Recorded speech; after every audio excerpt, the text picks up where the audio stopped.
مولانا ابوال کلام آزاد ایک جید عالم، مجاہد آزادی، مفکر اسلام اور ایک عظیم المرتبت تقریر و تحریر کے نڈر سپاہی تھے۔ اس عظیم مفکر کو اپنی زندگی میں کئی نشیب و فراز سے گزرنا پڑا۔ آزادی کی جنگ میں سالہ سال قید میں رہنے کے باوجود اپنے علمی تخلیقات کو جاری رکھا۔ ترجمان القرآن، معرکۃ الآراء تفسیر قرآن تحریر فرمایا۔ آپ نے صحافت کو بھی علمیت کا درجہ دیا۔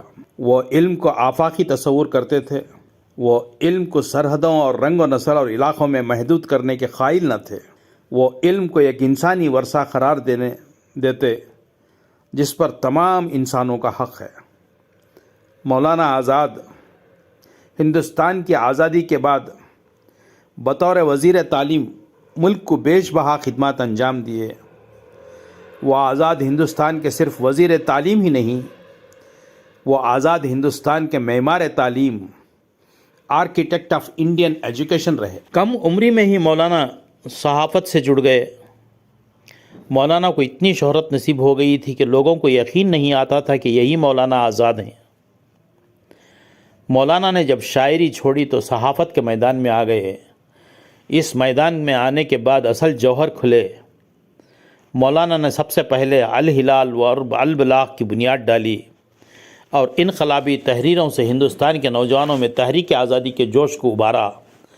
صحافت کے ممبر سے انہوں نے مسلمانان ہند کو خطاب کیا اور انہیں سیاسی نجات کا صحیح راستہ اور مذہب کی بتایا اور مذہب کی صحیح تشہیر کی۔ 18 جنوری 1920 میں رانچی سے رہا کیے گئے۔ رہا ہوتے ہی مولانا نے مہاتما گاندھی سے ملاقات کی۔ ہندو مسلم رہنما اس جلسے میں جمع تھے۔ 1921 میں کلکتہ کا خاص اجلاس لالا لاجپت رائے کی صدارت میں منعقد ہوا۔ اس میں تحریک عدم تعاون کا ریزولوشن بہت بڑی اکثریت سے پاس ہوا۔ سارے ملک میں اسی تحریک کے حق میں جلسے ہوئے، جلوس نکالے گئے۔ گاندھی جی اور مولانا آزاد ایک صوبے میں، علی برادران ایک دوسرے صوبے میں، دیش بندھو اور آر سی داس ایک طرف، پنڈت موتی لال نہرو اور جواہر لال نہرو دوسری طرف لاکھوں کی مجمع میں تقریر کر رہے تھے۔ ملک بیدار ہو گیا۔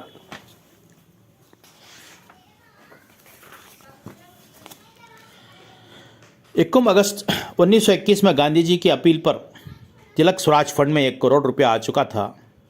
لڑکے لڑکیاں اسکول کالج چھوڑ کر تحریک میں شامل ہو گئے۔ بہت سے وکیلوں نے وکالت کا پیشہ چھوڑ دیا اور ملک کی تحریک میں حصہ لینے لگے۔ ان میں موتی لال نہرو، جواہر لال نہرو، دیش بندھو داس، سردار ولبھ بھائی پٹیل، راجندر پرساد، راج گوپال آچاریہ، جن کی آمدنی ہزاروں روپے ماہانہ تھی، قابل ذکر ہے۔ اس زمانے میں مولانا آزاد زیادہ تر گاندھی جی کے ہمسفر رہے اور دونوں میں باہمی محبت اور ذہنی ربط بڑھ گیا تھا۔ گاندھی جی بڑے مردم شناس تھے۔ انہوں نے مولانا کی عقل و بصیرت، صداقت، صاف گوئی اور دور بینی کو پہچان لیا اور یہ ربط اتنا مضبوط رہا کہ گاندھی جی کے موت تک جوں کا توں قائم رہا۔ امام الہند کا خطاب۔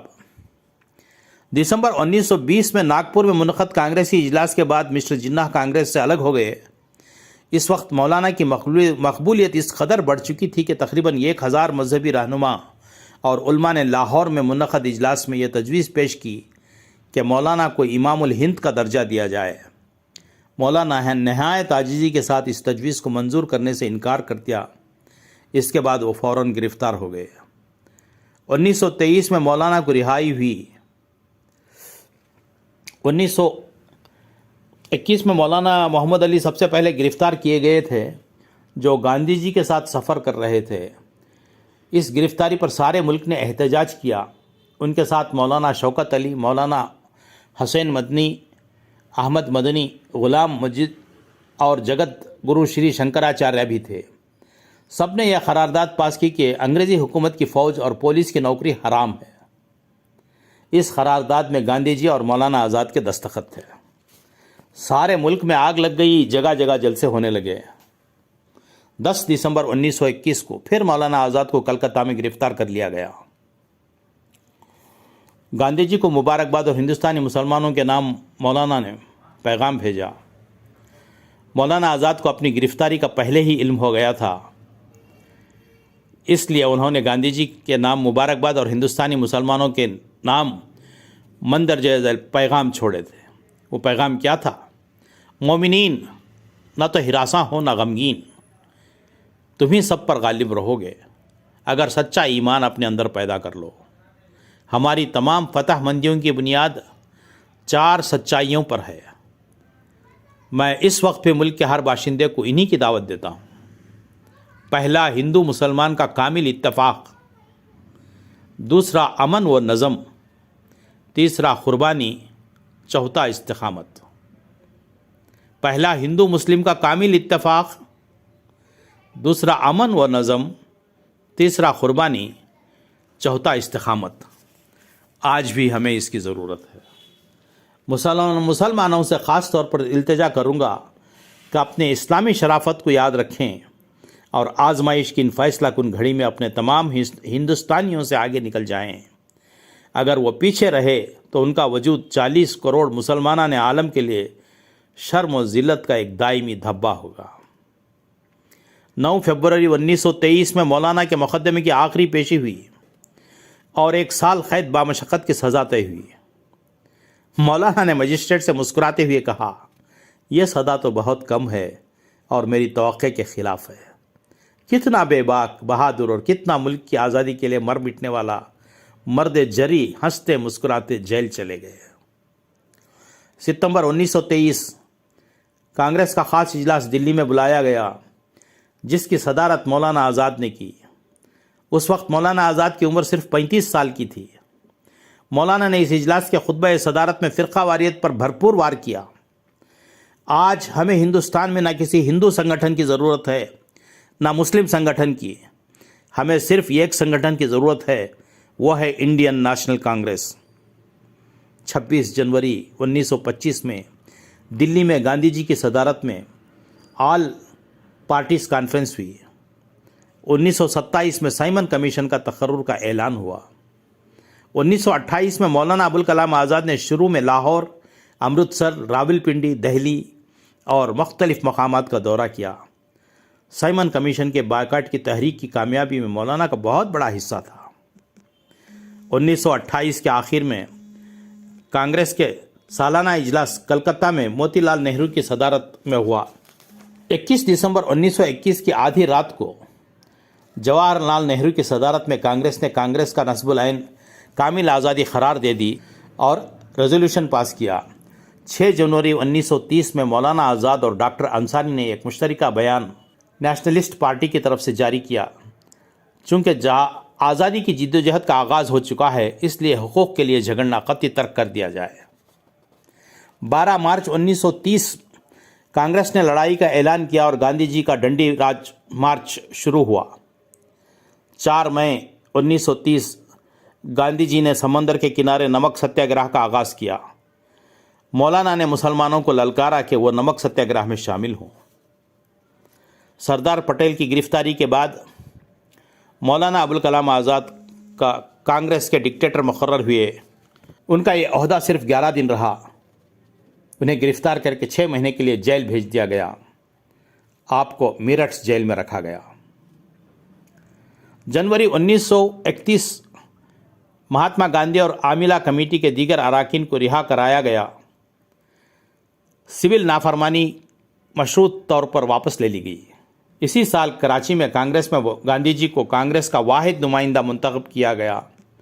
گاندھی جی ماہ اگست میں لندن روانہ ہو گئے۔ 1932 میں کے آغاز میں مسلمان علماء کا ایک لکھنؤ میں اجلاس ہوا جس میں یہ تجویز پاس ہوئی کہ گول میز کانفرنس کی کمیٹیوں کو بائیکاٹ کیا جائے اور یہ پروگرام چلتا رہا۔ 15 فروری 1932 میں قائم مقام ڈکٹیٹر سردار سر ول سنگھ کو گرفتاری پر مولانا آزاد قائم مقام ڈکٹیٹر مقرر ہوئے۔ حکومت نے پہلے ان پر سول نافرمانی کی تحریک میں حصہ نہ لینے کی پابندی عائد کی۔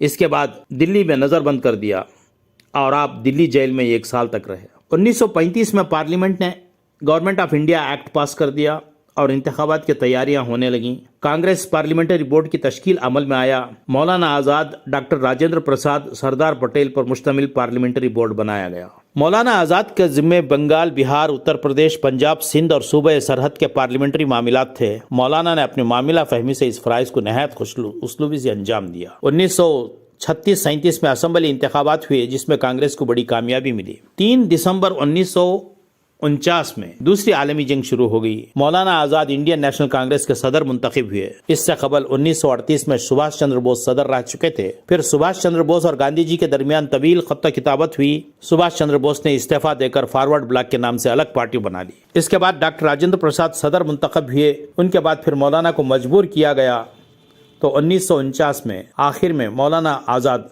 صدر منتخب ہوئے۔ مارچ 1940 میں انڈین نیشنل کانگریس کا 53واں اجلاس بہار کے رام گڑھ میں ہوا۔ مولانا اپنے خطبہ صدارت میں ہندوستان کے لیے دستور ساز اسمبلی اور مکمل آزادی کا مطالبہ کیا۔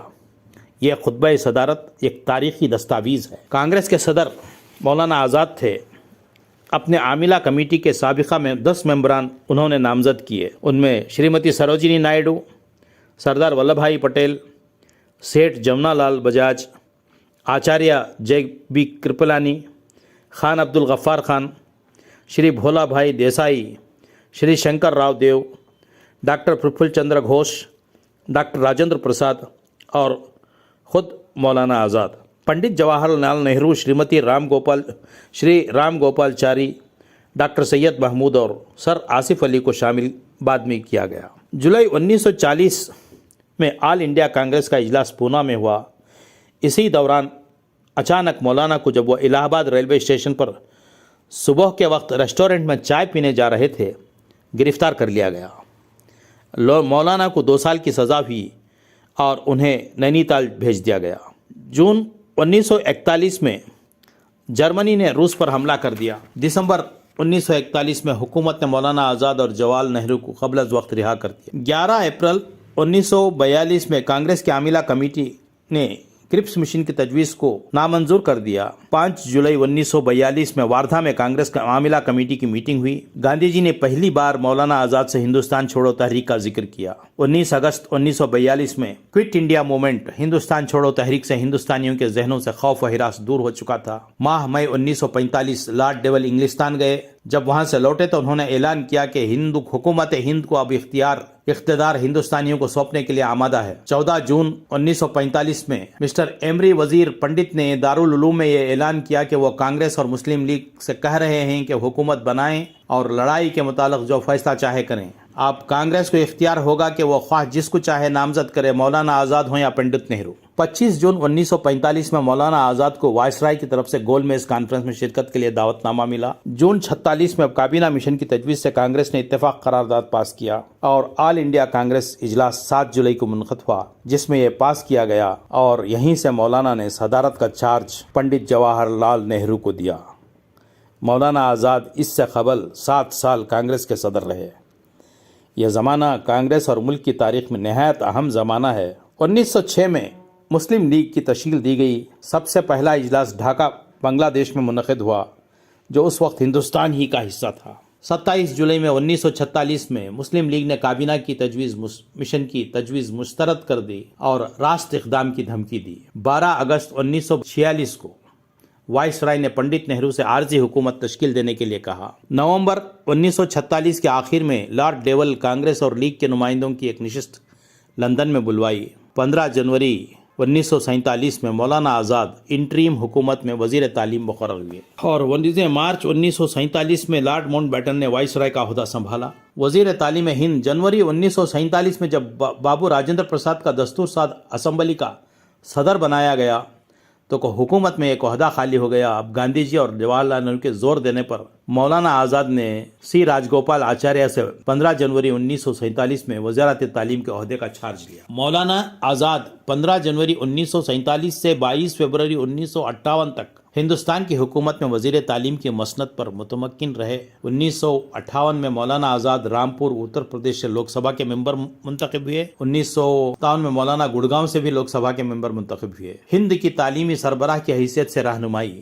مولانا آزاد بالغوں کی تعلیم کے تصور میں وسعت پیدا کی۔ مشرقی علومی ادب میں ریسرچ کو فروغ دیا، فنون لطیف کی ترقی و ترویج کے لیے اکیڈمیاں قائم کیں، یونیورسٹی گرانٹ کمیشن قائم کی، یونیورسٹی کی آزادی کا تحفظ کیا، عورتوں کی تعلیم اور مردوں کی تعلیم سے زیادہ اہم ٹھہرایا۔ مولانا آزاد کی زندگی کے دو مقاصد تھے، ایک قومی یکجہتی، دوسرا ہندوستان کی فلاح و بہبود کے لیے تعلیم و تربیت۔ بحیثیت وزیر تعلیم مولانا آزاد مندرجہ ذیل بورڈ کمیشن قائم کیے۔ پہلا یونیورسٹی ایجوکیشن کمیشن 1948 میں قائم کیا، سیکنڈری ایجوکیشن بورڈ کمیشن 1952 میں قائم کیا، All India Council for Technical Education کی تشکیل 9 سائنسی تحقیق لیبارٹریوں کا سلسلہ ملک بھر میں قائم ہوا، institute of higher technology Kharagpur کا قیام عمل میں آیا اور یونیورسٹی گرانٹ کمیشن کا قیام ہوا۔ مولانا آزاد بالغوں کی تعلیم کے تصور میں وسعت پیدا کی، مشرقی علوم و ادب میں ریسرچ کو فروغ دیا، ہندی وغیرہ زبانوں کے جھگڑے بڑی دانش مندی سے سنبھالا۔ جب مولانا نے چارج عہدہ سنبھالا تو تعلیم کا بجٹ صرف 2 کروڑ سالانہ تھا، جو مولانا کے آخری دور میں 30 کروڑ تک ہو گیا۔ مولانا نے اپنے آخری دور میں 3 ادارے قائم کیے۔ پہلا ساہتیہ اکیڈمی کا افتتاح ہوا، ہر زبان کے ایک مصنف کو سال کی بہترین کتاب پر 5000 روپے انعام دیا جاتا۔ سنگیت ناٹک اکیڈمی، جسے ہندوستانی اور کرناٹکی موسیقی کو فروغ ملا، مستق سازندوں اور رقاصوں کو انعامات ملتے۔ تیسرا للت کلا اکیڈمی، مصوری، مجسمہ سازی اور متعلقہ فنون کی ترویج و ترقی کا ضامن بنا۔ بحیثیت وزیر تعلیم مولانا نے ملک کی بڑی خدمت کی۔ مولانا کا زاویہ نگاہ مذہب نہیں سکھاتا آپس میں بیر رکھنا، مذہب آپسی محبت اور انسانیت کا درس دیتا ہے۔ مذہب ایک دوسرے کے لیے قربانی کا جذبہ بیدار کرتا ہے۔ مذہب انسانیت کا علم بردار ہے۔ چھوٹے چھوٹے فرقوں میں بانٹنے والے، آپسی نفرت پیدا کرنے والے مذہب کی اصل روح سے ناواقف ہیں۔ مذہب کی بنیاد پر، عقیدت کی بنیاد پر، زبان کی بنیاد پر فرقہ بندی کرنے والے اصل مذہب سے دور ہیں، مذہب کی حقیقت سے ناآشنا ہیں۔ ہندو، مسلم، سکھ اور عیسائی اپنے مذہب کے اصولوں پر چلتے ہوئے بھی ہندوستانی بن کر انیک میں ایک بن سکتے ہیں، انیک میں ایک بن سکتے ہیں۔ ہندوستان کے گلدستے میں تمام مذاہب کے پھولوں سے خوبصورتی میں اضافہ ہوا ہے، یہی ہمارے ہندوستان کی پہچان ہے۔ مولانا کی زندگی سے آپسی اتحاد، امن و آشتی، ایک دوسرے پر قربان ہونا، عاجزی و انکساری میں زندگی کی رونقیں مضمر ہوتی ہیں۔ یہ سبق ہمیں حاصل کرنا ہے اور زندگی کو خوبصورت اور بر رونق بنانے کی صحیح کرنا ہے۔ آج مولانا آزاد کے پیش کردہ خدشات کو سچ ہوتا ہوا ہم اپنی آنکھوں سے دیکھ رہے ہیں۔ آج سچر کمیٹی کی رپورٹ ہمارے سامنے ہے۔ آزاد ہندوستان میں مسلمانوں کی حیثیت ہریجنوں سے بھی بدتر ہے۔ تقسیم ہند کے اثرات نہ صرف ہندوستانی مسلمانوں کے تمام شعبۂ زندگی سے آیا ہیں، بلکہ پاکستان آج بھی جن حالات سے دوچار ہے وہ ہماری نظروں کے سامنے ہے، اور وہ ہندوستانی مسلمان جو ہجرت کے نام پر پاکستان منتقل ہو گئے تھے، 70 سال گزر جانے کے باوجود مہاجر ہی کہلاتے ہیں، اور یہ نتیجہ ہے 2 قومی نظریے کا۔ مسلمان آج بھی الیکشن کا جب موقع آتا ہے تو ایسی سیکولر جماعت یا لیڈر ڈھونڈتے لگتے ہیں جو قومی یکجہتی کا علم بردار ہو اور سیکولر ہو۔ تعجب کی بات ہے، یہ نظریہ بھی مولانا آزاد ہی کا پیش کردہ ہے، جو انہوں نے 27 دسمبر 1947 میں لکھنؤ کے ایک جلسہ عام میں مسلمانوں کو مخاطب کر کے کہا تھا۔ مسلمانوں کے لیے ایک ہی راستہ ہے کہ وہ غیر فرقہ وارانہ سیاسی جماعتوں میں شامل ہوں جو سب کی مشترکہ سیاسی و اقتصادی آزادی کی نقیب ہو۔ 22 فروری 1958 کو مولانا آزاد تاجدار ادب و سیاست، حکمت و شرافت اور بصیرت و نجابت ہم سب کو یہ کہتا ہوا چھوڑ گئے، السلام بعد ماں آئندگان رفتنی۔ مولانا آزاد میں حب الوطنی کا جذبہ کوٹ کوٹ کر بھرا ہوا تھا۔ مولانا آزاد صرف سیاست دان نہ تھے، وہ پہلا شخص تھا جنہوں نے مذہب اور سیاست کو شیر و شکر کر دیا تھا۔